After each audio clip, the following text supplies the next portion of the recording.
وہ گلوگیر ہوئی، میری پیاری بہن، تمہارے احسانوں کا بدلہ شاید کبھی نہ چکا سکوں، ہمیشہ تم سے فائدہ ہی پہنچا ہے۔ بسما نے شرارتی کہا بلند کیا، ایک تگڑی سی شاپنگ کروا کر میرے احسانوں کا بوجھ ہلکا کر سکتی ہو؟ وہ جذبے سے اٹھی، ابھی چلو۔ نا جی، بسما نے نفی میں سر ہلایا، مجھ سے عقیل صاحب کو منانے کو منتیں نہ ہوتی ہیں، اتوار کو چلیں گے، اور خریداری کی فہرست بھی تو بنانا ہے، کپڑوں کا سوٹ یا ایک جوڑی جوتے لے کر تو تمہاری جان نہیں چھوڑنے والی۔ ٹھیک ہے، خوش دلی سے کہتے ہوئے اس نے بیرے کے بلانے کو گھنٹی بجا دی۔ بل ادا کر کے وہ باہر نکلی اور بسما کے گھر کی سمت بڑھ گئیں۔ بسما نے حیرانگی ظاہر کی، تعجب ہے کہ تمہارے خواب حقیقت نکلے؟ شمامہ یقین سے بولی، سچے خوابوں اور منتشر و بکھری سوچوں میں فرق کرنا مشکل نہیں ہوتا۔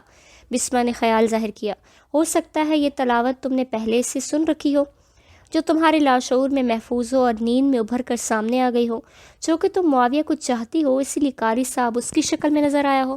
شمامہ اعتماد سے بولی، ایسا ہونا ناممکن نہیں، لیکن میں نے خواب میں اسے مختلف صورتیں تلاوت کرتے سنا ہے۔ اگر لاشعور میں اس کی سنی ہوئی کوئی ایک تلاوت محفوظ ہوتی تو بار بار وہی سنتی نا، اور اگر کہو کہ میں نے اس کی اتنی زیادہ تلاوتیں پہلے سے سن رکھی تھیں تو مجھے اسے فوراً پہچان جانا چاہیے تھا، کیونکہ جس کی اتنی زیادہ تلاوتیں سن رکھی ہوں اور آواز اس قدر پسند بھی ہو تو اس کا انجان ہونا عجیب و انوکھی بات کہلائے گی۔ اور سب سے بڑھ کر میں سپنے میں اس کی آواز کو پچھلے 3-4 سال سے سن رہی ہوں، اور قاری و معاویہ مجھے ہمیشہ دو مختلف فرد لگے۔ گزشتہ رات پہلی بار معلوم ہوا کہ وہ قاری معاویہ ہی ہے، وہ بھی اس وقت جب معاویہ کے بارے میں میرے دل میں چھپا سارا غبار دھل کر صاف ہو گیا ہے۔ لمبی جدائی نے اس کی اہمیت واضح کر دی ہے، اور اس کے والدین کی محبت و چاہت نے ساری زیادتیوں کا ازالہ کر دیا ہے۔ تمہارے پاس خواب کی آواز کی کوئی نقل تو موجود نہیں ہے نا؟ ہو سکتا ہے یہ آواز بس اس سے ملتی جلتی ہو جسے تم خواب میں سنتی رہی ہو۔ شمامہ نے اس کے خیال کو رد کیا، پہلی آیت سنتے ہی میں نے اعلان کر دیا تھا کہ یہ وہی ہے۔ بسما خلوص نیت سے بولی، اللہ کرے یہ میری شم رانی کا مطلوبہ شخص ہی ہو۔ شمامہ نے ناک پھوئیں چڑھائیں، نام لے کر پکارو۔ بسما ہنسی، ہاں ہاں، اللہ کرے یہ معاویہ بھائی ہی ہو، آمین۔ کہتے ہوئے شمامہ کے چہرے پر قوس قزح کے رنگ بکھر گئے، جو بسما کی نظر سے اوجھل رہے، ورنہ وہ تان زن بھی ہو سکتی تھی، ورنہ وہ تانا ضرور دیتی۔ عصر کی اذان ہو رہی تھی۔ بسما کے گھر میں نماز پڑھ کر وہ اجازت لے کر نکل آئی۔ سڑک پر آتے ہی تلاوت سننے کو موبائل فون نکالا۔ ویڈیو چلانے سے پہلے اس نے ایک نظر کمنٹس پر ڈالی۔ ایک دم دل کی دھڑکن بڑھ گئی تھی۔ کار روک کر اس نے اپنی حالت پر قابو پایا اور دوبارہ کمنٹس دیکھنے لگی، جہاں مسجد عائشہ صدیقہ اور اس محلے کا نام و پتہ لکھا تھا جہاں مسجد واقع تھی۔ پہلے اس نے وہاں جانا کل پر مؤخر کرنا چاہا، مگر پھر دل کے ہاتھوں مجبور ہو کر اس جانب بڑھ گئی۔ عالیہ بیگم کو کال کر کے اس نے ضروری کام کا بتا دیا تھا تاکہ وہ پریشان نہ ہو۔ وہ علاقہ اتنا بھی غیر معروف نہیں تھا کہ اسے کسی کی مدد لینا پڑتی، البتہ وہاں جا کر مطلوبہ مسجد ڈھونڈنا دقت طلب تھا۔ ٹریفک کے ازدحام میں مطلوبہ سمت کو بڑھتے ہوئے دل و دماغ اسی آس و نراس، امید و ناامیدی اور ممکن و محال کی اماجگاہ بنے رہے۔ رات ہی اسے سپنے میں معاویہ کی شکل نظر آئی اور اتنی جلدی ملاقات کا امکان بھی پیدا ہو گیا تھا۔ ہو سکتا ہے یہ وہ آواز نہ ہو جو مجھے سپنے میں سنائی دیتی رہی۔ بسما کے سامنے دعویٰ کرنے کے باوجود دماغ میں شکوک ابھرے اور اس نے تلاوت چلا دی۔ وہ لب و لہجہ دل کی گہرائیوں میں محفوظ تھا، تلفظ، طرز تلاوت، لہجے کو اتار چڑھاؤ اور سوز و گداز میں سر منہ فرق نہیں تھا۔ سوچوں میں ایک اور سوال اٹھا، کیا میرے خواب حقیقت میں اتنے سچے ہو سکتے ہیں؟ ایک گناہ گار بندی ہی تو ہوں، بغیر اللہ کی محبت میں مبتلا، ایک مرد سے تعلق کی متمنی، بغیر نکاح کے اسے شوہر کے روپ میں دیکھنے کی خطا کار۔ وہ لرز کر رہ گئی تھی۔ تبھی ایک سہارا دیتی سوچ موافقت کو میدان میں اتری۔ پاک باز رہنے کو شریک حیات کی طلب غلط کیسے ہو گئی؟ ایک غیر مرد کی محبت میں شریعت کی حدود کو پھلانگ تو گنہگار تھی، شریعت کی حدود کو پھلانگتی تو گنہگار تھی۔ غیر اللہ کی محبت اگر اللہ پاک کی محبت کے آڑے آتی ہے، دین سے ہر گشتہ و بیزار کرتی، تب ناجائز تھی۔ پسند کی شادی کی اجازت تو شریعت دیتی ہے، زن و شو کے مابین محبت کا حکم تو خود پاک پروردگار دیتا ہے، پھر پریشانی کاہے کی؟ اس کا دل سنبھل گیا تھا۔ گھنٹے پون گھنٹے کی ڈرائیونگ کے بعد وہ مطلوبہ علاقے میں پہنچ گئی تھی۔ چند راہگیروں سے مطلوبہ محلے کی رہنمائی لے کر وہ آگے بڑھ گئی۔ آگے جا کر اسے سڑک سے اتر کر گلیوں میں گھسنا پڑا۔ مزید رہنمائی لے کر جب وہ مسجد عائشہ صدیقہ کے قریب پہنچی تو شام کی اذان بلند ہوئی۔ اس کا دل خوشگوار انداز میں دھڑکنے لگا تھا۔ یہ اذان وہ پہلی مرتبہ نہیں سن رہی تھی، نہ آواز نہ مانوس تھی۔ اس کے مناسب جگہ پر کار پارک کرنے تک اذان ختم ہو چکی تھی۔ باہر نکل کر وہ مسجد کے دروازے کی طرف بڑھی۔ چند سیڑھیاں طے کر کے مسجد کے دروازے تک پہنچا جا سکتا تھا۔ وہ اتنی پرجوش و تاولی ہو رہی تھی کہ اسے لڑکی ہونے کا خیال بھی نہ رہا۔ اچانک ایک بزرگ جو پہلی رکعت پانے کی جوش میں تیزی سے سیڑھیاں چڑھ رہے تھے پوچھنے لگے، بیٹی کہاں جا رہی ہو؟ وہ ہکلائی، امام مسجد کو ملنا ہے۔ بزرگ بولے، بیٹی مسجد سے ملحق ان کا کوارٹر ہے، وہاں چلی جاؤ، نماز کے بعد اطمینان سے بات کر لینا۔ جی ٹھیک ہے۔ اسوات میں سر ہلاتے ہوئے وہ رک گئی۔ اسی اثناء میں تکمیل تکبیر کے بعد امام نے تلاوت شروع کر دی تھی۔ گرمیوں کی وجہ سے نماز مسجد کے صحن میں ادا ہو رہی تھی اور دروازے تک امام صاحب کی تلاوت کی آواز صاف سنائی دے رہی تھی۔ وہ دل گداز، خوشکن اور دلکش آواز تو پہلے ہی سے دل کی گہرائیوں کا حصہ تھی۔ اس کا جی ہی نہیں چاہ رہا تھا کہ وہاں سے ہٹے۔ اس وقت دو نوجوان تیزی سے سیڑھیاں چڑھتے اوپر آئے۔ مسجد کے دروازے پر کھڑی برقع پوش خاتون سوائے بھکارن کے اور کون ہو سکتی تھی؟ لیکن اتنی قیمتی لبادے اور رکھ رکھاؤ والی بھکارن شاید انہوں نے زندگی میں پہلی بار دیکھی تھی۔ ان کی متحیر نگاہوں کو دیکھ کر شمامہ محجوب ہوئی اور وہاں سے ہٹنا اس کی مجبوری بن گئی۔ اچانک ایک خیال کے تحت اس نے نوجوان کو آواز دی، بھائی بات سنو۔ جی باجی۔ نسبتاً کم عمر لڑکا رکتے ہوئے اس کی جانب متوجہ ہوا۔ اس نے دھڑکتے دل سے پوچھا، جماعت کون صاحب کروا رہے ہیں؟ وہ احتراماً بولا، باجی یہ حافظ معاویہ علی ہے۔ حافظ معاویہ علی؟ حافظ معاویہ علی؟ زیر لب دہراتے ہوئے سیڑھیاں اترنے لگی۔ معاویہ کے ساتھ حافظ کا سابقہ اتنا لطف انگیز، فرحت بخش اور راحت افزا تھا کہ وہ کوارٹر کے دروازے تک حافظ معاویہ علی دہراتی گئی۔ اللہ پاک کی شان کبریائی پر اس کا دل احسان بندگی سے بھر گیا تھا۔ ایک بدکار، شرابی و آوارہ شخص کو کس مقام تک پہنچا دیا تھا۔ لاریب اس کا کن فرمان ساری مشکلوں کا حل تھا۔ چھوٹے سے کوارٹر کو دیکھ کر اسے بے تحاشا اپنے محبوب پر پیار آ گیا، جو اس کی خاطر عیش و آرام کو ٹھوکر مار کر وہاں پڑا تھا۔ کوارٹر کے داخلی دروازے میں جھری دیکھ کر بھی اس نے دستک دینا ضروری سمجھا تھا۔ وہ کوارٹر میں کسی کی موجودگی کا احتمال نہیں تھا کہ مکین نماز پڑھا رہا تھا۔ وہ معاویہ کی حالت کا سوچ کر محظوظ ہو رہی تھی جو کوارٹر میں واپسی پر شمامہ کو دیکھ کر ہونا تھی۔ اندر داخل ہوتے ہی اس نے چہرے سے نقاب ہٹا دیا۔ اسے جائے نماز پر ایک نسوانی وجود استادہ نظر آیا۔ ایک دم دل کی دھڑکن غیر متوازن ہوئی اور اس کی ٹانگوں سے گویا سانس نکلنے لگا۔ کوارٹر میں معاویہ کے ساتھ کسی عورت کی موجودگی جس طرف اشارہ کر رہی تھی، وہ ایسا سوچنے کی ہمت خود میں مفقود پا رہی تھی۔ کیا معاویہ نے شادی کر لی تھی؟ اس وجہ سے واپس نہیں لوٹ رہا تھا۔ لرزتی ٹانگوں کے ساتھ تھوڑا آگے بڑھی۔ اس وقت جائے نماز پر موجود عورت سلام پھیر کر پیچھے مڑکی، برقع پوش لڑکی کو دیکھتی ہوئی متبسم ہوئی، آؤ بہن۔ وہ شمامہ کی ہم عمر ہی تھی۔ اس کا سرخ و سفید اور مہنا چہرہ دیکھتے ہی شمامہ کی سماعتوں میں بسمہ کی آواز گونجی، تم اکیلی خوبصورت ہو، نہ انوکھی کہ تم جیسی پاکستان میں ناپید ہو۔ اس کا دوپٹے میں لپٹا چہرہ چودھویں کی چاند کی مانند چمک رہا تھا۔ یقیناً معاویہ کو اس کا متبادل مل گیا تھا، یا شاید یہ اس کے غم سے نجات کا سامان تھا۔ شمامہ نے ہکلاتے ہوئے پوچھا، آپ کون؟ وہ متبسم ہوئی، حالانکہ یہ مجھے پوچھنا چاہیے۔ خیر میں ملینہ ہوں، امام مسجد کی شریک حیات۔ اب تمہاری باری۔ اس کا سلجھا ہوا لہجہ تعلیم یافتہ ہونے کی چغلی کھا رہا تھا۔ روشن چہرے پر دینداری کا تقدس اور مہربان صورت خوش اخلاق ہونے پر ڈال تھی۔ بلا شبہ وہ بہترین ساتھی، عمدہ شریک حیات اور سفر زیست کا مضبوط دوسرا پہیہ تھی۔ اگر معاویہ نے غم غلط کرنے کو اس کا انتخاب کیا تھا تو اس کا مقصد رائیگاں نہیں جا سکتا تھا۔ اگر اس نے شمامہ کو بھلانے کی صورت سوچی تھی تو اس کی کوششیں کامیاب تھیں۔ اگر وہ اسے دیکھ کر فریفتہ ہوا تھا تو حق پر تھا۔ ایک لمحے میں معاویہ کی پسند کو مقررہ معیار کا اعلیٰ درجہ دے کر وہ بدقت تمام بولی، ٹھیک ہے بہن۔ نقاب گرا کر وہ پلٹی اور لڑکھڑاتی ہوئی دروازے کی طرف بڑھ گئی۔ آنکھوں کے سامنے نیلے پیلے دائرے ناچ رہے تھے۔ لڑکی نے اس سے آواز دے کر کچھ پوچھا بھی تھا، لیکن اس کے سوچنے سمجھنے کی قوتیں منجمد ہو گئی تھیں۔ وہ رکے بغیر چلتی رہی۔ بڑی مشکل سے وہ کار تک پہنچی تھی۔ دروازہ کھول کر وہ نڈھال سی سیٹ پر گری اور اسٹیئرنگ پر ماتھا ٹیک دیا۔ دماغ میں ماضی بعید کی یاد ابھری۔ ٹھیک ہے، شادی پر حامی نہ بھرو، مجھے دھتکارتی رہو، کوئی واسطہ تعلق نہ رکھو، لیکن کسی اور سے بھی شادی نہ کرو۔ میں بھی نہیں کروں گا۔ تمہیں کسی اور کا بنتے دیکھنا یقیناً مجھ سے برداشت نہیں ہوگا۔ ظالم، سنگ دل، جھوٹا، دھوکے باز۔ میں اظہار نفرت کے بعد، اتنی زیادتیاں سہنے کے بعد، تمہاری محبت سے اعلان لا تعلقی کے بعد بھی تمہاری منتظر ہوں۔ تمہارے نام پر بیٹھا ہوں اور تم نے شادی بھی کر لی۔ تمہیں معاف کرنے کی غلطی نہیں کرنا چاہیے تھی۔ کم از کم عزت نفس تو محفوظ رہتی۔ تم نے مجھے کہیں کا نہیں رکھا معاویہ، اس لیے خوابوں میں آدھم کرتے تھے۔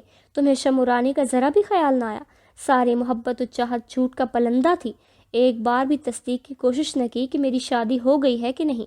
کسی سے پوچھ ہی لیتے، مجھ سے بات کرنا گوارا نہیں تھا، اپنی بسمہ بہن سے پتہ کر لیتے، اپنے دوست عقیل سے پوچھ لیتے، شادی سے پہلے ایک بار، کم از کم ایک بار تو پوچھنے کی زحمت کرتے۔ نہ جانے کتنے گلے، کتنے شکوے اور شکایتیں تھیں جن کی لپیٹ میں دل و دماغ آئے ہوئے تھے۔ ایک بار تو ایسا ابال اٹھا کہ اس کا گریبان تھامنے کو باہر نکلنے لگی، مگر پھر عقل و حماقت پر غالب آ گئی۔ وہاں شور شرابہ کرنا کسی طور مناسب نہیں تھا۔ نمازی مسجد سے نکل کر کار اور ڈرائیونگ سیٹ پر بیٹھے وجود کو حیرت بھری نظروں سے دیکھتے ہوئے گھروں کی طرف بڑھ رہے تھے۔ تبھی اس نے ہمت مجتمع کرتے ہوئے کار سٹارٹ کی اور واپس روانہ ہو گئی۔ گھر تک کیسے پہنچی یہ اس کا اللہ پاک ہی جانتا تھا۔ گیراج میں کار کھڑی کر کے وہ شل مزمحل اور نڈھال وجود کو گھسیٹتے ہوئے خوابگاہ تک پہنچی اور بیڈ پر بکھر گئی۔ اچانک شام کی نماز یاد آئی اور وہ جھٹکا کھا کر اٹھ بیٹھی۔ ایک بے وفا کی خاطر وہ اپنے رحمان و رحیم و کریم سے غافل ہو گئی تھی۔ استغفار پڑھتے ہوئے وہ غسل میں گھس گئی۔ تھوڑی دیر بعد مصلی پر چڑھی اور اپنے رب کو دکھڑے سنا رہی تھی۔ نماز پڑھ کر مناجات کو ہاتھ اٹھاتے ہوئے دماغ کی سلیٹ صاف ہو گئی۔ ملینا کا پرکشش چہرہ آنکھوں کے سامنے ابھرا۔ اگر وہ شمامہ سے خوبصورت نہیں تو کملی نہیں تھی۔ سرخ و سفید موہنا چہرہ، موٹی موٹی روشن آنکھیں، لمبوتری گردن، سرقد سڈول و سمارٹ شیرین دہن، خوش آواز و خوش اخلاق، ظاہری و باطنی خوبیوں سے مزین ملینا اسے خود سے کئی گنا بہتر لگنے لگی تھی۔ جائے نماز سے اٹھ کر وہ بستر پر ڈھیر ہو گئی۔ نگاہوں میں کوارٹر کا منظر ابھرا۔ اس چھوٹے سے کوارٹر میں کتنا سکون، شانتی اور فرحت پھیلی تھی۔ کتنی خوش قسمت تھی ملینا، جیسے معاویہ اس وقت ملا تھا جب وہ خالص بندہ بن گیا تھا، اپنی وجاہت، جاذبیت اور کشش کے علاوہ دیندار، پرہیزگار اور حفظ قرآن کی دولت کے ساتھ۔ یقیناً ملینا کے بخت آوری میں کسی عقل کے اندھے اور دین سے ناواقف شخص ہی کو شک ہو سکتا تھا۔ تو اتنے عرصے سے گھر نہ لوٹنے کا سبب میں نہیں کوئی اور تھا؟ مزمحل سوچیں شاکی ہوئیں۔ میں نے جانے کتنی خوش فہمیاں پالی ہوئی تھیں، تمہیں معاف کر کے کتنا اترا رہی تھی، تمہیں تسخیر پر کتنے گھمنڈ میں تھی، وصل کے لمحات میں تمہارے رد عمل کا سوچ کر کتنی پرجوش و بیتاب تھی۔ غریب شمورانی کا تخت بخت پر براجمان ہونا تو نظر کا دھوکہ نکلا۔ اپنے انتظار کے اختتام کو خوشحالی و آسودگی جاننا حماقت تھی۔ تم بہت برے نکلے معاویہ۔ اتنی تکلیف و اذیت تو تمہارے پہلے رد عمل پر نہیں ہوئی جتنی آج ہو رہی ہے۔ گالوں پر گرم سیال کی روانی جاری ہو گئی۔ یقیناً میری تشبیہ و تخلق، انسان کے دل کی وہ حالت جب اسے محبوب کی ہر ادا اور ہر بات پیاری ہو جاتی ہے، بھی تمہارے جبر و تعدی کے سامنے بند نہ باندھ سکا۔ تمہیں ذرا بھی ترس نہ آیا، ذرا بھی نہ سوچا کہ شموں کا کیا بنے گا، کس کے سہارے پہاڑ سی زندگی گزارو گی؟ اشک ریزی کرتے ہوئے اس کے دل و دماغ گلوں شکووں کی آماجگاہ بنے رہے۔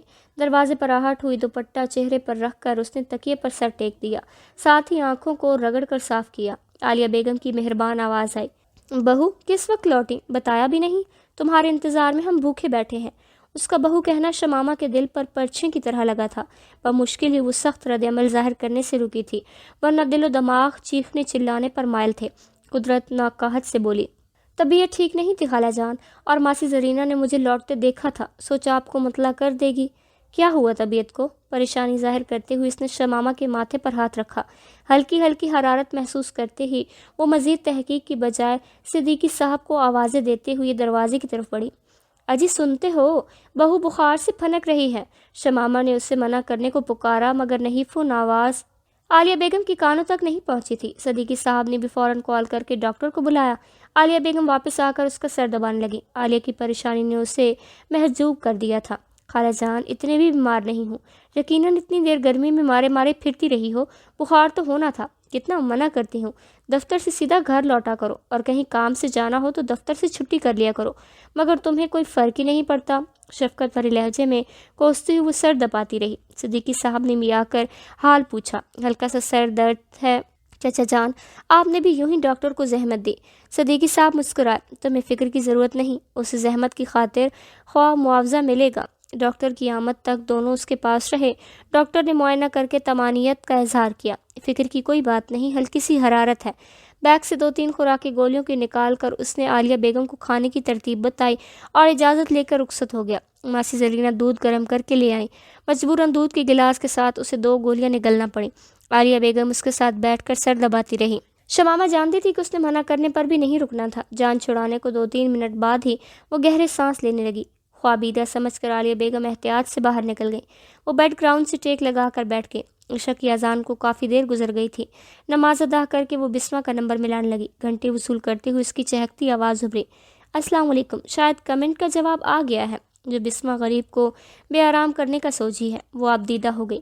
اس نے مجھے دھوکہ دیا ہے بسمہ، اس ظالم سے خیر کی توقع ہی عبث تھی۔ بسمہ بیزاری سے بولی، شاید پھر کوئی الٹا سیدھا خواب دیکھ لیا ہے، کاش سپنا دیکھا ہوتا، مگر یہ حقیقت ہے۔ حافظ معاویہ علی نے شادی کر لی ہے، اور تم کہتی تھی نا میں اکیلی خوبصورت ہوں، نہ انوکھی کہ میرے جیسی پاکستان میں ناپید ہوں۔ خوش ہو جاؤ بسمہ، تمہارا کہا سچ ثابت ہوا، ملینہ ایسے ہی ہے۔ بسمہ متعجب ہوئی، ہوش میں ہو؟ شام ہی کو آیا ہے جب معاویہ کی بیوی سے ملاقات ہوئی۔ بسمہ اس کے واویلے کو برے خواب کا شاخسانہ سمجھ رہی تھی، شرارت سے بولی، جہاں تک میرا اندازہ ہے معاویہ بھائی کی خوابگاہ کی تلاشی میں تمہارے ہتھے کسی ایسے مشروب کی بوتل چڑھ گئی جسے پینا نہیں چاہیے تھا۔ وہ تفصیل بتاتے ہوئے بولی، تمہارے گھر سے نکلتے ہی کمنٹ کا جواب آ گیا تھا۔ میں مذکورہ پتے پر پہنچی تو شام کی اذان ہو رہی تھی۔ اس ہرجائی کی آواز کیسے نہ پہچانتی، جماعت بھی اس نے کروائی۔ ایک بھائی سے امام صاحب کا نام پوچھا تو اس نے حافظ معاویہ علی بتایا، اگر کچھ شک تھا بھی صحیح تو جاتا رہا۔ ایک بزرگوار نے امام مسجد کے کوارٹر کی طرف رہنمائی کی، وہاں پہنچی اور اس کی خوبصورت دلہن کو دیکھ کر واپس بھاگ پڑی۔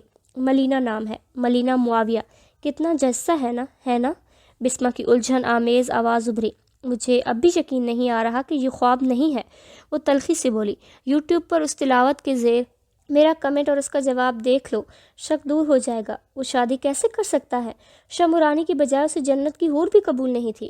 شمامہ گلوگیر ہوئی، شاید ملینہ اسے جنت کی حور سے بھی خوبصورت لگی ہو۔ ملاقات نہیں کی؟ وہ رنگی ہوئی، کچھ رہ گیا تھا کہ ملاقات کرتی۔ اسے کبھی معاف نہیں کروں گی، کبھی نہیں، ہمیشہ نفرت کروں گی، اور دیکھنا اس سے 1000 گنا خوبصورت اور وجیح لڑکے سے شادی کروں گی، کوئی ایسا جو اس ظالم سے بڑھ کر خوش الحان ہو۔ تم دیکھنا بسمہ، شمو راتنی اتنی گئی گزری نہیں ہے، اسے اینٹ کا جواب پتھر سے ملے گا۔ بہت برداشت کر لیا، بہت سہ لیا، مزید نہیں۔ کیا سمجھتا ہے مجھے اس سے بہتر نہیں ملے گا؟ اس کی غلط فہمی جلد ہی دور کر دوں گی میں حلق میں کڑوا گولا پھنسائی اور وہ رو دی۔ اے شمو، پاگل تو نہیں ہو؟ بسمہ نے پچکارا، ایسے نہیں روتے میری جان، وہ اکیلا مرد تو نہیں ہے کہ یوں تڑپ رہی ہو، اتنی سمجھدار ہو، اچھی طرح جانتی ہو یہ فیصلے کسی اور کے ہاتھ میں ہے، اور جس کے ہاتھ میں ہے وہ اپنے بندوں کے فائدے نقصان اور ترجیحات کو ان سے زیادہ جانتا ہے۔ بھول گئی؟ تم نے ہی بتایا تھا کوئی مصیبت نازل نہیں ہوتی مگر اللہ پاک کے حکم سے، اور یہ کہ وہی ہنساتا ہے اور وہی رلاتا ہے۔ مجھے تو رب کی رضا میں راضی رہنے کے فضائل سناتی ہو اور خود ذرا سی بات پر آنسو بہانا شروع کر دیے۔ اس نے دہائی دی، یہ ذرا سی بات ہے، میری زندگی میں تاریکیاں بھر گئی ہیں، حسرتیں ناکام و نامراد ہو گئی ہیں، تمناؤں کا خون ہوا ہے، اناؤ خودداری سولی پر چڑھ گئی ہے، اور مجھ سے وہ بچھڑ گیا ہے جس کے لیے 4 سال سے آس امید کی شمع جلائے منتظر بیٹھی تھی۔ بہتر تھا میں معافی کا اعلان ہی نہ کرتی، کم از کم عزت نفس تو سلامت رہتی۔ دل کو بہلا لیا تھا، خود کو سمجھا لیا تھا، اس کی زیادتیوں ناروا سلوک مد نظر رکھ کر اسے دھتکارنے کی ہمت باندھ لی تھی، لیکن تم نے بار بار اس کی سفارش کر کے میرے افعال کو غلط گردان کر میرے دل کو اس کی طرف مائل کیے رکھا۔ اب کہتی ہو روتی کیوں ہوں؟ اب نہ روں، نہ مچلوں، دہائی نہ دوں تو کب؟ اور صرف تم ہی نہیں، خالہ جان، چچا جان اور ثالثہ باجی بھی میرے مجرم ہیں۔ سب نے مجھے ورغلایا، اس کی طرف مائل کیا، اس کی شریک حیات کے سنگھاسن پر بٹھائے رکھا، بلکہ سب سے بڑا مجرم وہ ہے۔ کیوں میرے خوابوں میں آتا تھا؟ کیوں چاہت جتلاتا تھا؟ کیوں؟ شمامہ کو معلوم ہی نہیں تھا کہ کیا الٹا سیدھا بولے جا رہی۔ شمو میری جان، اس معاملے میں سب قصوروار اور سب بے گناہ بھی۔ ہمیں اس کے خلوص، تم سے بے تحاشا محبت اور سدھرنے کا یقین تھا، تمہارے دل کی حالت کا بھی اندازہ تھا، لیکن مقدر کے چکر پر مطلع نہ ہو سکے۔ وہ بیچارہ بھی تو تمہارے بار بار دھتکارنے، شادی سے انکار کرنے اور تمہارے نکاح کا اعلان ہونے کے بعد دور جانے پر مجبور ہوا۔ والدین اس کا مطالبہ تسلیم کرنے پر راضی نہ تھے۔ ثالثہ باجی نے تمہیں حق بجانب سمجھتے ہوئے اس کی مدد سے ہاتھ اٹھا لیا تھا۔ میں نے اپنی بے بسی کا اعلان کر دیا تھا تو اس کے پاس کیا انتخاب باقی رہا؟ آخر اسے بھی زندگی گزارنے کا سہارا چاہیے تھا، اس بکھری ہوئی کو سمیٹنے کا، منتشر کو اکٹھا کرنے اور تتر بتر کو یکجا کرنے کو کوئی عورت ہی کام آ سکتی تھی۔ شمامہ رانی کے غم کا مداوع اتنا آسان تو نہ تھا۔ اگر اس نے غم سہارنے کو ملینہ بی بی کو چن لیا تو کیا برا کیا؟ یہ کوئی ایسا مسئلہ نہیں ہے کہ تمہیں واویلا کرنے کی ضرورت پڑے یا ہمارے شور کرنے سے حل ہو۔ سب سے بہتر چپ سادنا ہے میری جان۔ جھوٹ بولتی ہو، بکواس کرتی ہو، دروغ گو قاصبہ، اب بھی اس کی طرفداری کر رہی ہو۔ چچا اور خالہ جان بھی اس کے ملنے پر خوشی کی شادیانے بجائیں گے، ثالثہ باجی کی دلی مراد بھی پوری ہو جائے گی۔ اسے بھی ملیرہ مل گئی، مگر شمو کا کیا؟ اس کا بابا جان ہی نہیں رہا۔ اس بیچاری کی کس کو فکر؟ کیا ہوا؟ ایک حقیر کا دل ہی تو ٹوٹا۔ ہم جیسوں کے دل ٹوٹنے کو ہی تو ہوتے ہیں، کسی غریب کی تمنا پوری ہونے کے لیے تھوڑی ہوتی ہے۔ مفلس کی حسرت نے کب کاش کا چولہا اتارا، یتیم کا پرسان حال کون بنتا ہے؟ تم سب کل بھی اس ظالم کی طرفدار تھے اور آج بھی اسی کی حمایتی ہو۔ میں تم سے بھی نفرت کرتی ہوں۔ مجھے کسی کی ضرورت نہیں، نہ کوئی میرا ہے اور نہ مجھے کسی کا بننا ہے۔ اور یاد رکھنا، تمہاری چپ بھی ٹوٹے گی۔ مجھے تم مر تو جانے دو۔ ہچکیاں لیتے ہوئے اس نے موبائل فون کو صوفے پر پھینکا اور گھٹنوں میں سر دے کر بیٹھ گئے۔ چند لمحوں میں ہی عالیہ اور صدیقی صاحب متہوش کمرے میں داخل ہوئے۔ یقیناً انہیں بسمہ نے کال کی تھی۔ شمو بیٹا، کیا ہوا؟ دونوں اس کے ساتھ بیڈ پر بیٹھ گئے تھے۔ وہ چپ سادھے رہی۔ صدیقی صاحب نے اس کے سر پر ہاتھ پھیرا اور محتاط انداز میں پوچھا، بسمہ بیٹی بتا رہی تھی تم نے معاویہ کو ڈھونڈ لیا ہے؟ گھٹنوں سے سر اٹھا کر اس نے ویرانگی بھری نگاہوں اس پر ڈالی، جو چہرے پر ہزاروں امیدیں سجائے متوجہ تھے۔ بیٹے کے ملنے کی خوشخبری میں انہیں شمامہ کے غم کا دھیان نہیں رہا تھا۔ ان کی بلا سے اگر معاویہ نے شادی کر لی تھی تو یہ اس کا مسئلہ تھا۔ شاید ان کی غرض بیٹی کی بخیریت واپسی سے تھی۔ ان کی آنکھوں میں التجاؤں کا تومار چھپا تھا۔ اس نے تپائی سے نوٹ بک اٹھائی اور معاویہ کا پتہ گھسیٹ کر ان کی طرف بڑھا دیا۔ عالیہ نے لرزتے ہاتھوں سے کاغذ تھاما۔ وہ سچ میں وہاں موجود ہے؟ وہ تلخی سے بولی، ہاں خالہ جان، وہ ہر جائی وہیں پر ہے، اکیلا نہیں، اپنی بیوی کے ساتھ۔ مجھے دھوکہ دیا، چھوڑ دیا، کسی اور سے شادی کر کے گھر بسا لیا، اور شمو 4 سال سے اس کی خوابگاہ آباد کی انتظار الہ حاصل کا مزہ چکھ رہی ہے۔ عالیہ اس کی اشک شوئی کرتے ہوئی بولی، تمہیں کیسے پتہ چلا بیٹی؟ مکمل تفصیل بتاؤ اور رونا بند کرو۔ مکمل تفصیل بتاؤ اور رونا بند کرو۔ تم اکیلی نہیں ہو، تمہاری خالہ جان اور چچا جان تمہارے ساتھ ہیں۔ صدیقی صاحب بولا، جب تمہیں وہ قبول ہی نہیں تھا تو اس کی شادی پر برہمی کیسی؟ اور سچ تو یہ ہے کہ وہ بیٹی کے قابل ہی نہیں ہے۔ وہ گلوگیر ہوئی، جھوٹ کہا تھا، جیسے آپ غلط بیانی کر رہے ہیں۔ میری شمو بیٹی اتنی بدتمیز تو کبھی نہیں تھی۔ صدیقی صاحب نے زبردستی کی مسکراہٹ ہونٹوں پر بکھیری۔ شمو معافی چاہتی چچا جان۔ اس نے سر گھٹنوں میں دے دیا۔ صدیقی صاحب نے قریب ہو کر اس کی پیٹھ تھپ تھپائی۔ اپنی بیٹی کے لیے میں ایسا رشتہ ڈھونڈوں گا جو معاویہ سے کئی گنا خوبصورت، دیندار اور اچھا ہوگا۔ فکر کیوں کرتی ہو؟ مرد 2 شادیاں بھی تو کر سکتا ہے۔ اس کلموہی کو تو گھر میں گھسنے ہی نہیں دوں گی۔ عالیہ بیگم ایک ساتھ شمامہ اور صدیقی صاحب کی تیز نظروں کی تاب نہیں لا سکتی تھی۔ ہکلاتے ہوئی بولی، میرا مطلب شمو رانی ہمیشہ اپنی خالہ جان کے پاس ہی رہے گی نا؟ شمو کے دماغ میں بدتمیزی بھرے کئی جواب ابھرے، مگر وہ ہونٹ بھینچے خاموش رہی۔ اپنے بڑوں سے زبان لڑانا اسے بابا جانی نے نہیں سکھایا تھا۔ صدیقی صاحب نے اسے سخت لہجے میں ڈانٹا، اگر عقل نہ ہو تو خاموش رہ کر اپنی حماقت و جہالت کی پردہ پوشی کی جا سکتی ہے۔ عالیہ نے دامت سے بولی، میرا وہ مقصد نہیں تھا، میں نے تو بس ایک تجویز پیش کی تھی۔ بیٹی، اگر برا لگا ہو تو اپنی خالہ کو معاف کرنا۔ وہ اتنی رنجیدہ تھی کہ اخلاق نبھانے ہی کو عالیہ کی تردید نہ کر سکی، اور صدیقی صاحب کو مخاطب ہو کر بولی، چچا جان اجازت دیں، میں صبح یہاں سے جانا چاہتی ہوں۔ اگر آپ رہائش کا بندوبست نہیں کر سکتے تو کوئی بات نہیں، میں سنبھال لوں گی۔ صدیقی صاحب نے شفقت بھرے لہجے میں ڈانٹا، شاید تمہیں پٹنے کا زیادہ ہی شوق چڑھا ہے۔ وہ اداسی سے بولے، شاید مسئلہ میری پٹائی سے بھی حل نہ ہو۔ تو کیا تمہارا یہاں رہنا معاویہ کی خاطر تھا؟ اس کی وجہ سے تم نے عالیہ بیگم کو خالہ بنایا اور دن رات دیکھ بھال کی، اور اس کی وجہ سے مجھے چچا جان کے سنگھاسن پر بٹھایا۔ اس کی بدولت گھر کی ویرانی کو رونق بخشی۔ تمہاری مطمئن نظر صرف معاویہ کا حصول، اس کی محبت اور چاہت تھی، جبکہ ہم کسی اور غلط فہمی میں مبتلا تھے۔ خیر کوئی بات نہیں، تمہاری مرضی، ہم نے کون سا تمہارا خیال رکھا، توجہ دی یا بہتری کا سوچا؟ گھر میں رکھا کہ نوکرانی کی طرح تم سے خدمت لینا تھی؟ دفتر میں بٹھایا کہ کاروبار کے لیے معاون کی ضرورت تھی؟ فریقین کے اپنے مقاصد و ترجیحات تھیں، جانبین خود غرض اور مطلب پرست تھے۔ ہمارا مقصد پورا ہو گیا اور تمہاری امید بر نہ آئی، جس پر افسوس کرنے کے علاوہ کچھ نہیں کیا جا سکتا۔ ٹھنڈا سانس بھرتے ہوئے وہ عالیہ کو مخاطب ہوا، چلو بیگم، شمامہ رانی اب اتنی بڑی ہو گئی ہے کہ اپنے فیصلے خود لے سکے، اور ہمیں بھی بیٹا ملنے کی امید ہو گئی ہے، تو پرائی لڑکی سے ہمیں کیا مطلب؟ پہلے تو بیٹی کی وجہ سے اسے گھر میں رکھا ہوا تھا اور ناز نخرے برداشت کر رہے تھے۔ چچا جان، شمامہ چیختے ہوئے اس کے بازو سے چمٹی، آپ بالکل بھی اچھے نہیں ہیں، آپ سے کبھی بات نہیں کروں گی، ناراضی ہوں گی، ملنا تو چھوڑے دیکھوں گی بھی نہیں۔ صدیقی صاحب ہنسے، پھر بکواس کرو گی؟ نہیں، کبھی نہیں۔ منہ بسورتے ہوئے اس نے صدیقی صاحب کے کندھے پر سر ٹیک دیا، پہلے بھی بتایا ہے، یہ میرا گھر ہے اور تمہارے مجرم ہم نہیں ہیں، پھر ہم سے کیسا جھگڑا؟ باقی رہا معاویہ، تو اسے معلوم ہی نہیں ہے تم نے اسے معاف کر دیا ہے۔ اگر وہ محبت میں ثابت قدم نہ رہ سکا تو اپنا ہی نقصان کیا ہے نا؟ تم کیوں خون جلاتی ہو؟ وہ دھیرے سے بولی، میں دوسری منزل پر منتقل ہونا چاہتی ہوں۔ پورا گھر ہی میری بیٹی کا ہے، اگر نیچے رہنا چاہو تو معاویہ کا نچلی منزل پر داخلہ ہی ممنوع کر دیں گے۔ اجازت لیے بغیر سیڑھیاں نہیں اترے گا، اور دوسری منزل پر رہنا چاہو تو اسے اوپر جانے کو اجازت کی ضرورت پڑے گی۔ اس نے برہمیم بھرا اعلان کیا، صبح سویرے ہی اس کا سارا سامان یہاں سے نکال باہر کروں گی، ٹھیک ہے؟ اور اب سو جاؤ۔ اسے لٹا کر میاں بیوی باہر نکل آئے۔ خوابگاہ میں پہنچتی ہی عالیہ نے ثالثہ کو کال کر دی۔ بھائی کی خیر خبر ملتی ہی وہ فوراً اس کی طرف جانے کو مچلی، مگر صدیقی صاحب نے یہ کام صبح تک ملتوی کر دیا۔ طلوع آفتاب کے ساتھ ثالثہ وہاں پہنچ گئی۔ ملازمہ کو دوپہر کا خصوصی کھانا تیار کرنے کا حکم دے کر وہ نکل پڑے۔ شمامہ کی جذباتی حالت کے پیش نظر اسے مطلع کرنا یا ساتھ چلنے کی دعوت دینا مناسب نہیں سمجھا۔ 1.5 گھنٹے بعد پوچھ تاچھ کر کے وہ مسجد عائشہ صدیقہ تک پہنچ گئے تھے۔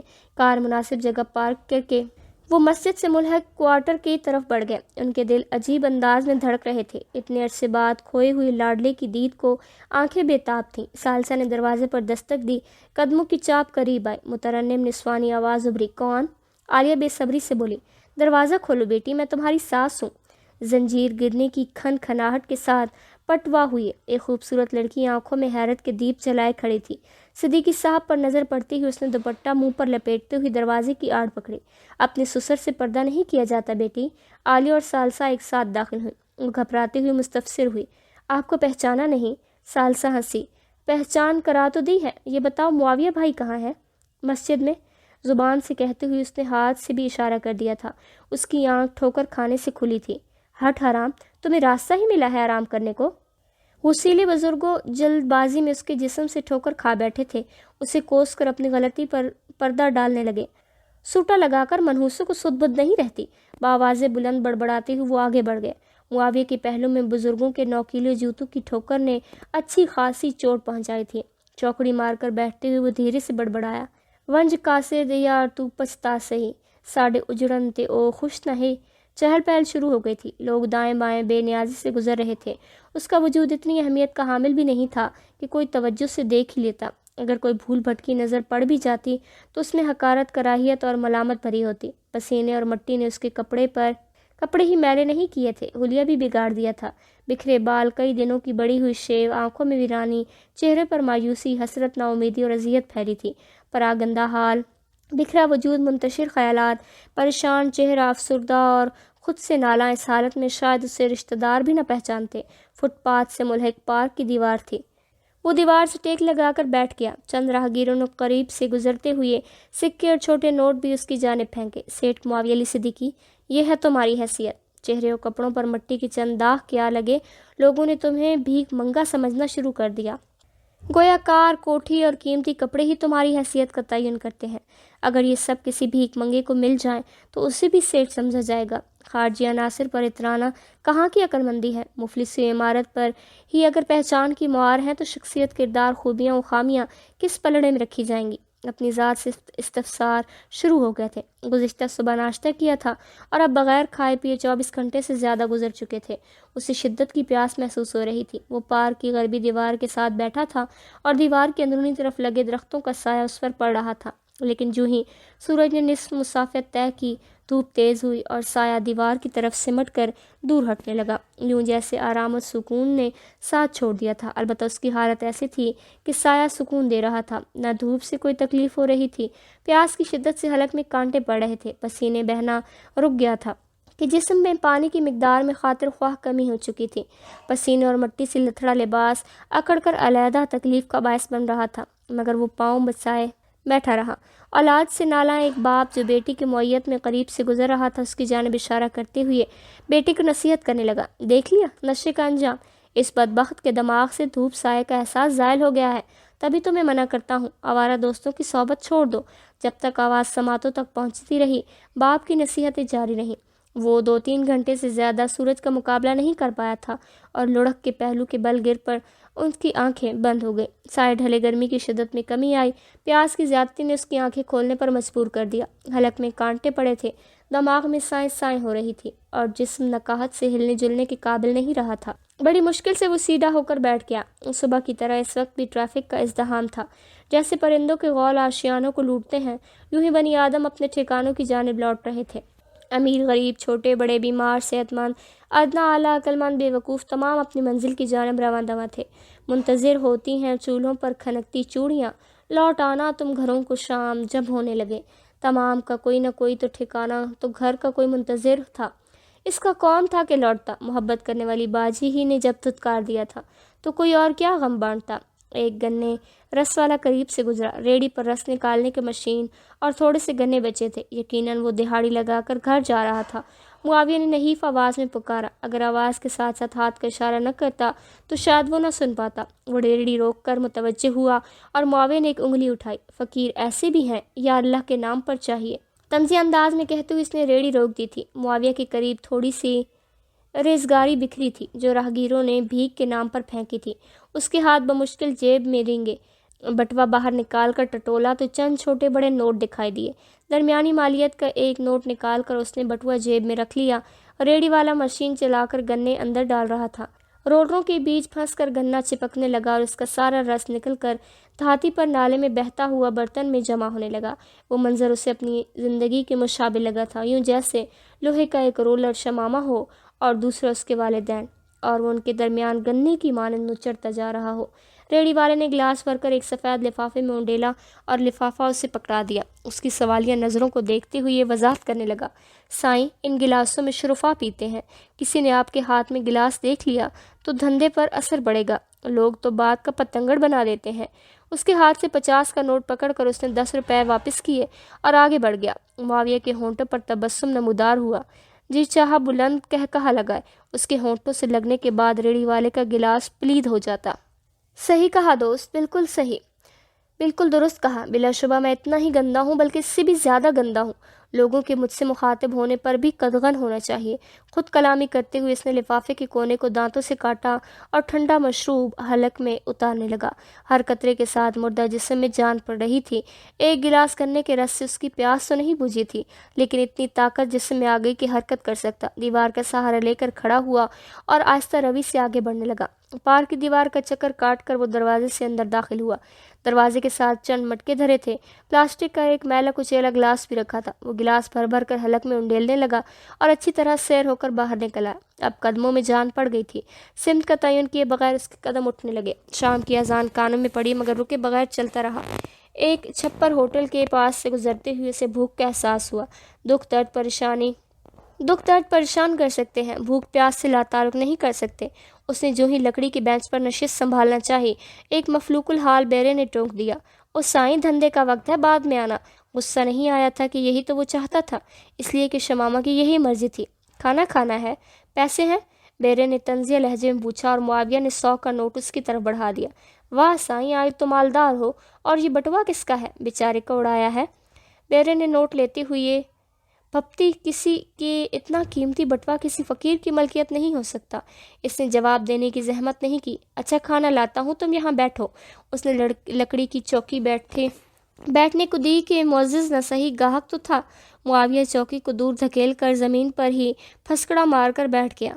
بیرا اخبار پر 3 روٹیاں اور ان پر مسور کی دال کا سالن ڈال کر لے آیا، کیونکہ ایک مفلوک الحال بھیک منگا شرفا کے برتنوں میں کھانے کا مجاز نہیں تھا۔ اخبار گود میں رکھ کر وہ کھانے کو جڑ گیا۔ مسلسل 36 گھنٹوں کی بھوک سے معدہ بالکل خالی تھا۔ وہ 3 روٹیاں چٹ کر گیا۔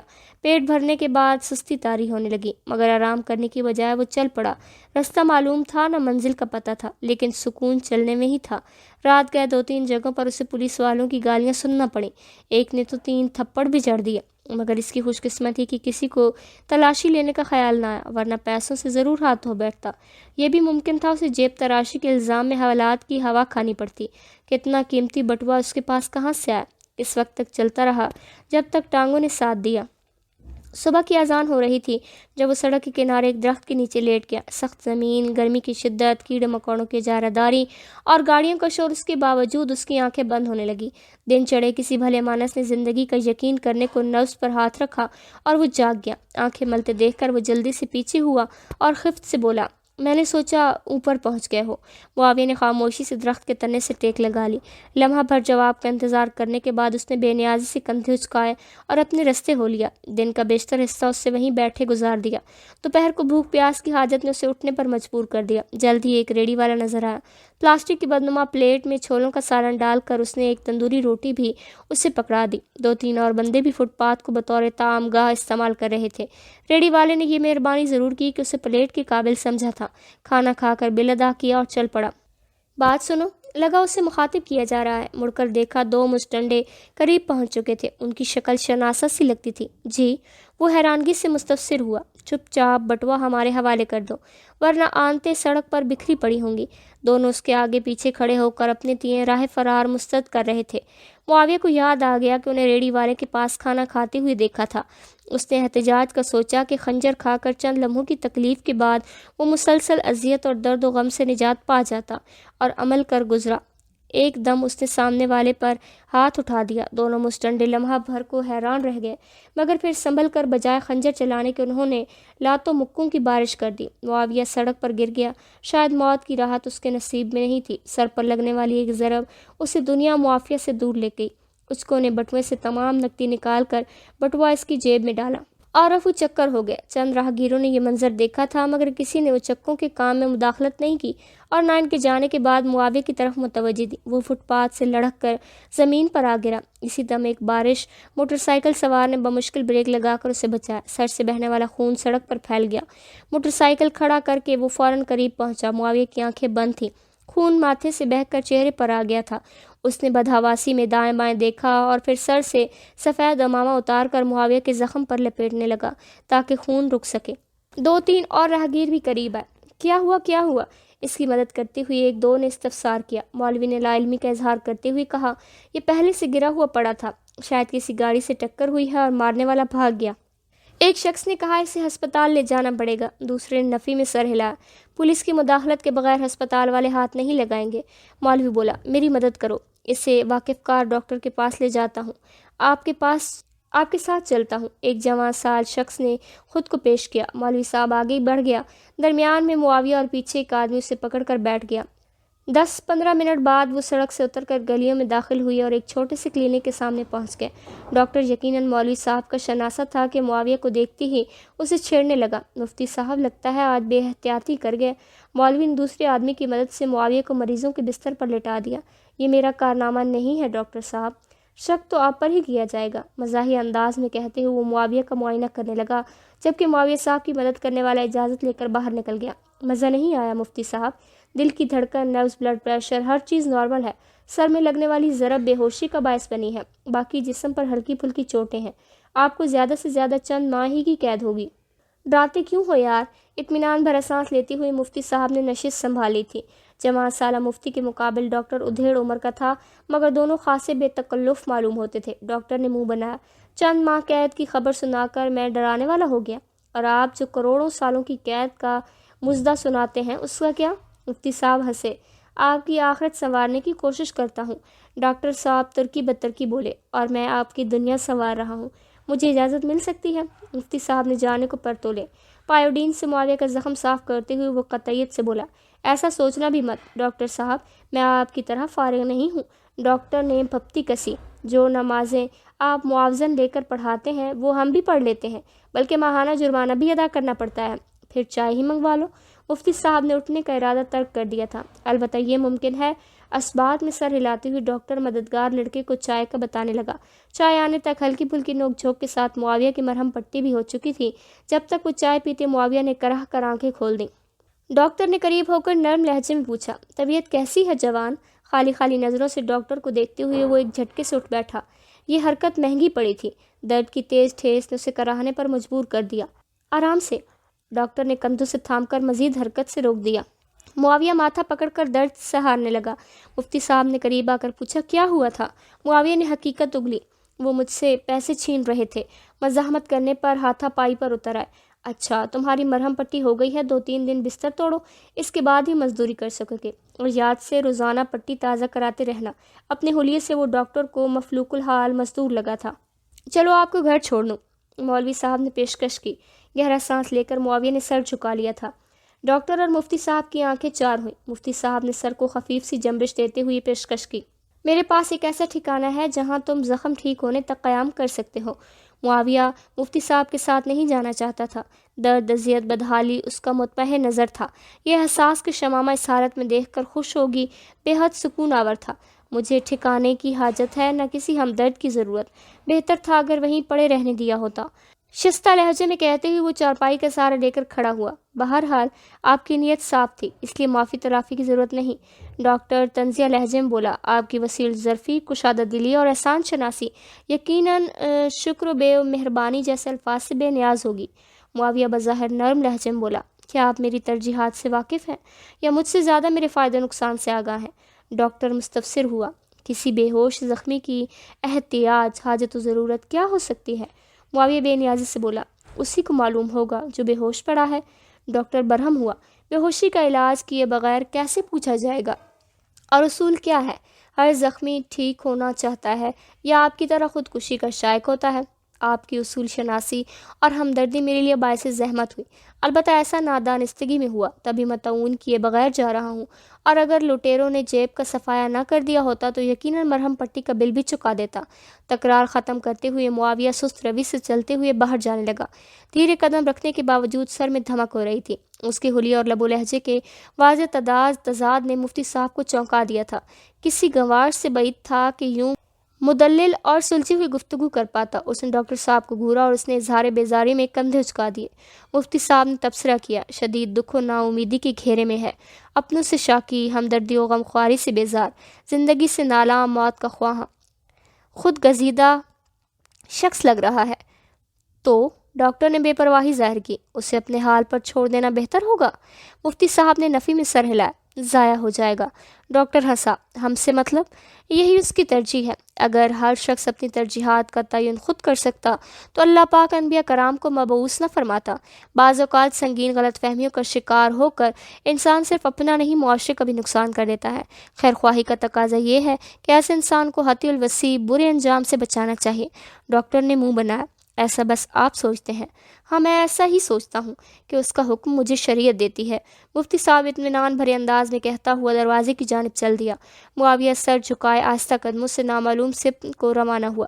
جب منزل ہی متعین نہیں تھی تو سمت کی پہچان کی کیا ضرورت؟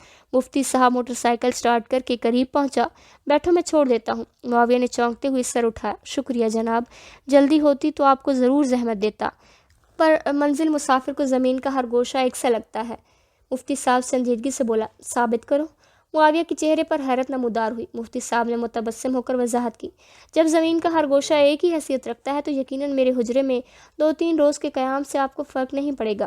معاویہ ہلکی سی تلخی سے بولا، ممنون ہوں گا اگر مجھے اپنے حال پر چھوڑ دیں، آپ کے ذاتی حالات میں مخل نہیں ہوں گا، لیکن ابھی آپ کو آرام کی ضرورت ہے۔ زخم ٹھیک ہونے پر منمانی کر لینا۔ جب زخم ٹھیک کرنا ہی نہیں چاہتا تو آپ کیوں بیکار کی ضد کر رہے ہیں؟ تلخی سے وہ کہتے اس نے آگے قدم بڑھائے۔ معاویہ کے احتراز نے اس کے اشتیاق کو بڑھاوا دیا۔ پاؤں سے موٹر سائیکل کو آگے دھکیل کر وہ معاویہ کے متوازی چلتے ہوئے بولا، خود اذیتیں مسائل پیدا کرتی ہے اور موت کا انتخاب بزدل کرتے ہیں۔ وہ طنزی انداز میں بولا، بہادری کا دعویٰ کس نے کیا ہے؟ مفتی صاحب کا اصرار جاری رہا، بیٹھو دوست، میں بھی اکیلا ہوں۔ وہ کیا کہتے ہیں، خوب گزرے گی جو مل بیٹھیں کہ دیوانے دو۔ معاویہ چڑچڑے پن سے چیخا، آپ جائیں اور پلیز میرا پیچھا چھوڑ دیں۔